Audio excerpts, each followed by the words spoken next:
Bismillahirrahmanirrahim. Assalamualaikum warahmatullahi wabarakatuh. Alhamdulillah rabbil alamin, wassalatu wassalamu ala asrofil anbiya'i wal mursalin wa ala alihi washabihi ajmain, amma ba'du. Oke, langsung saja ya. Untuk kelas 7 kita memasuki semester kedua ya. Yang dimana semester 2 itu adalah penentuan ya. Ya, kalian lanjut apa enggak, tapi insya Allah untuk kelas 7 ya semuanya ya, semoga kalian lulus lah ya, sampai kelas 9 lulus ya, amin amin ya rabbal alamin. Oke, kita mempelajari pelajaran yaitu masih sama dengan saya, pelajaran PAI ya, Pendidikan Agama Islam. Ya, yang pertama adalah pengertian iman kepada Rasul. Nah, kalian sudah tahu lah ya apa itu iman ya.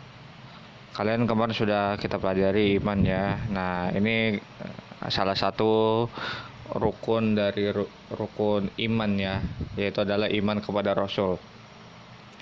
Nah, sebelum itu Bobo mau nanya nih, ada yang hafal nggak? Jangan ada yang lupa dah. Semoga aja nggak ada ya. Nah, ini adalah iman kepada Rasul. Nah, iman kepada Rasul itu adalah urutan keempat ya, urutan yang keempat ya, betul, dari setelah rukun setelah iman kepada kitab Allah. Nah, ini ada pengertiannya nih.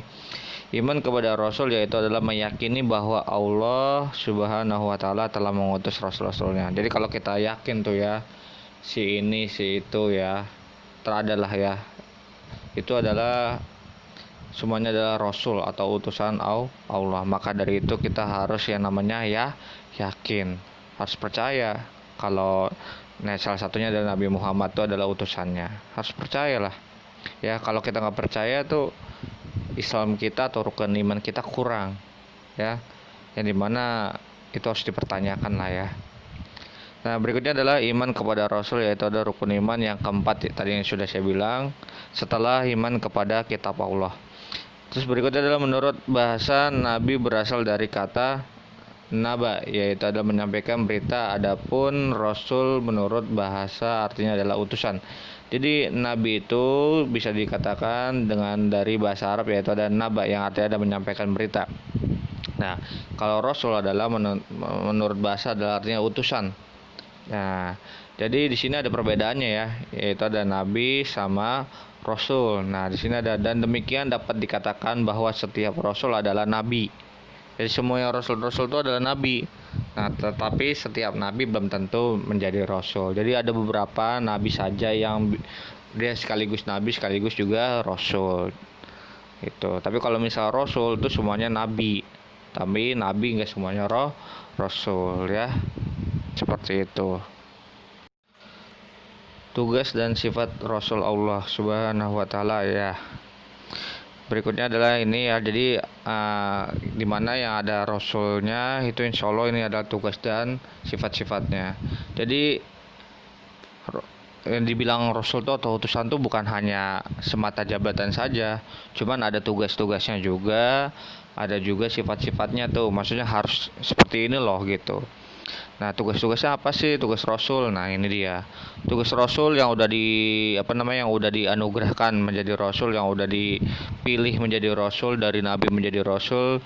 Nah, ini adalah tugas-tugas adalah menyampaikan kabar gembira bagi orang yang beriman. Nah, ini dia. Jadi kita Rasul tuh mengabarin.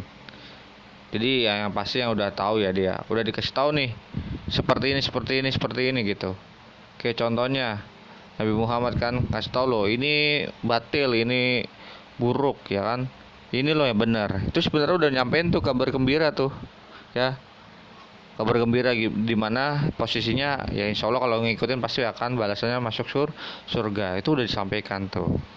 Terus yang berikutnya adalah menyempurnakan akhlak manusia ya, macam-macam kan di zaman jahiliyah ya, ada yang namanya pembunuhan dan sebagainya, itu kejahatan pokoknya kan, akhlak-akhlaknya banyak yang nggak benar. Nah, itu tugasnya Rasul tuh di situ tuh, menyempurnakan akhlak manusia. Jadi dia dikasih tahu, dinasihatin tuh, watawasau bil haqi watawasau bis sabr, dinasihatin tuh ya. Di surat Al-Ikhlas sudah bilang tuh, watawasau bil haqi watawasau bis sabr, saling menasihati yang hak tuh. kasih tahu tuh yang benar-benar, akhlaknya yang benar-benar tuh, ya kan. Kalau misalnya yang buruk ya jangan, tinggalkan gitu.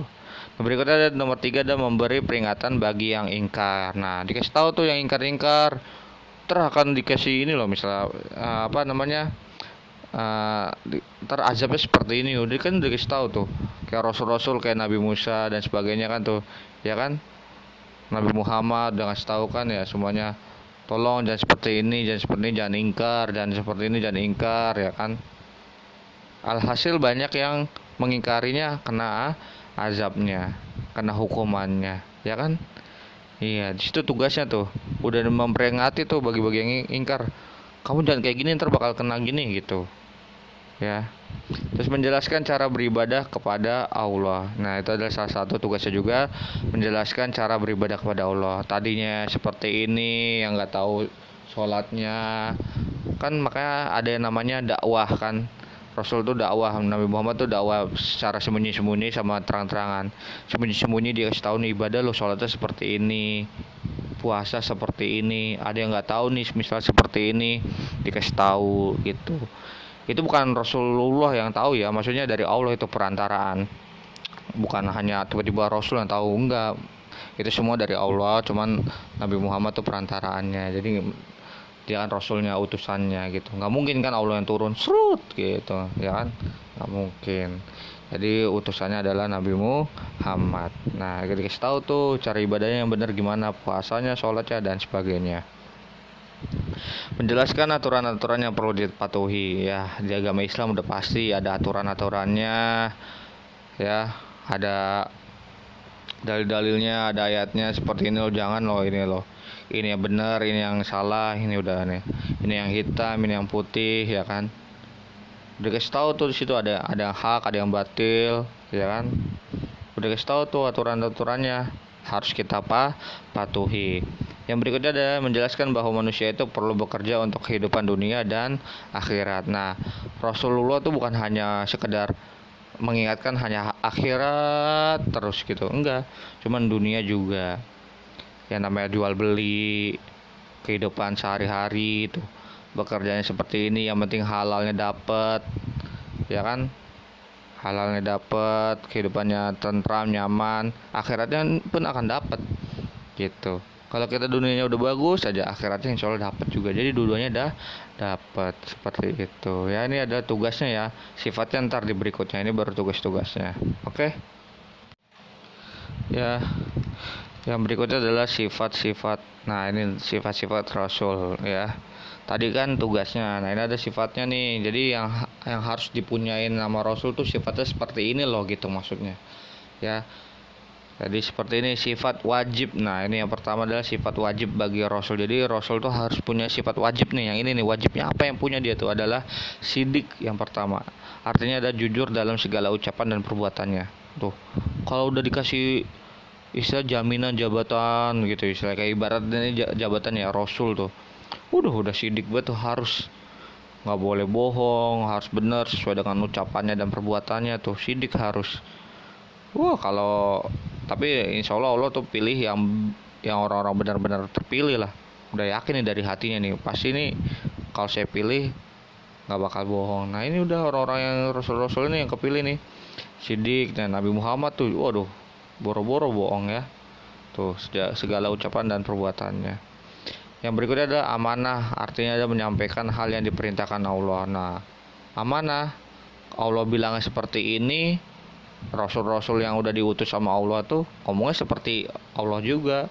Allah nitipinnya perkataan huruf misalnya A gitu, ya Rasulnya harus ikutin A juga, jangan dilebihin, gak dikurangin juga. Nah, itu amanah tuh, harus tuh.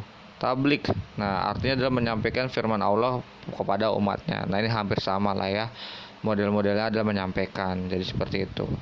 Ya, firman Allah itu maksudnya perkataan Allah. Kan Nabi Muhammad kan lebih seringnya dapat dari Allah nih, kadang-kadang dari tulisan, kadang-kadang dari pikiran, mimpi, ya kan. Itu disampaikan tuh firman-firmannya Allah.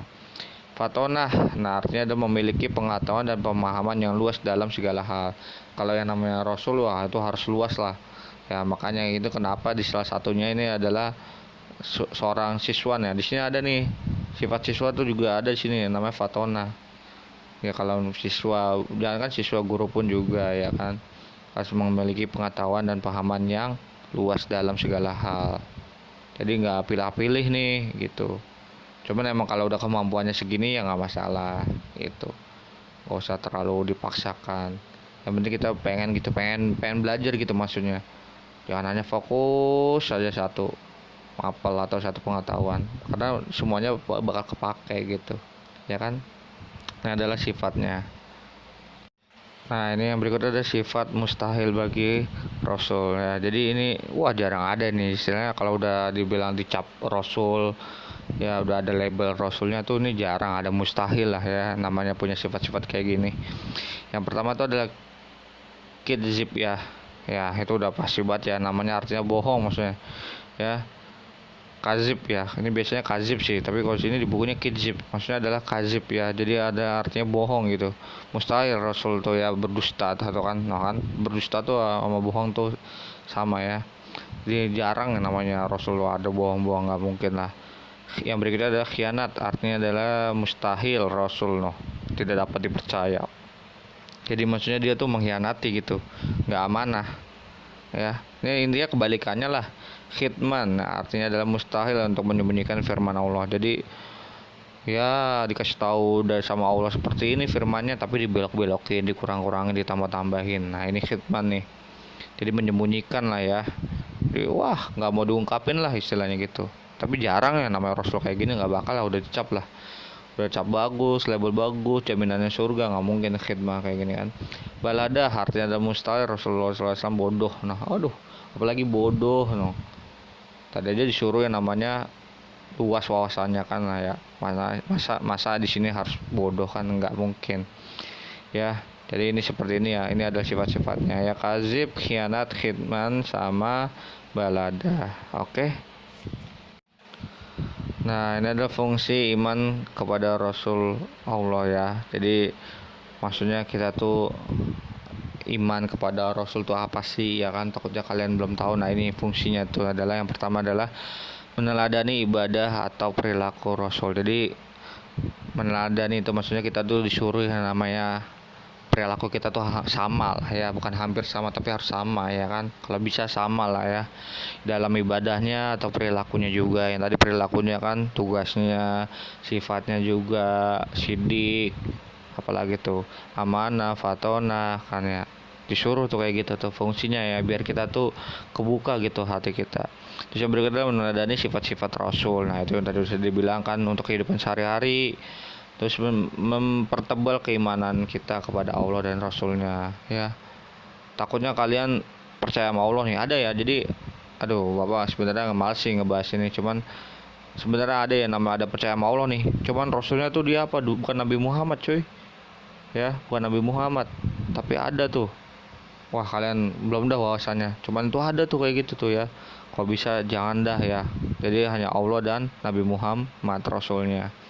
Mengetahui tugas Rasul, itu udah tadi udah kasih tahu, memahami dan mengamalkan firman Allah yang disampaikan. Jadi kalau misalnya kita seperti ini loh, dikasih tahu tuh sama Rasul kan, sama Allah, sama tugas-tugas seperti ini ya, kita amalkan ya.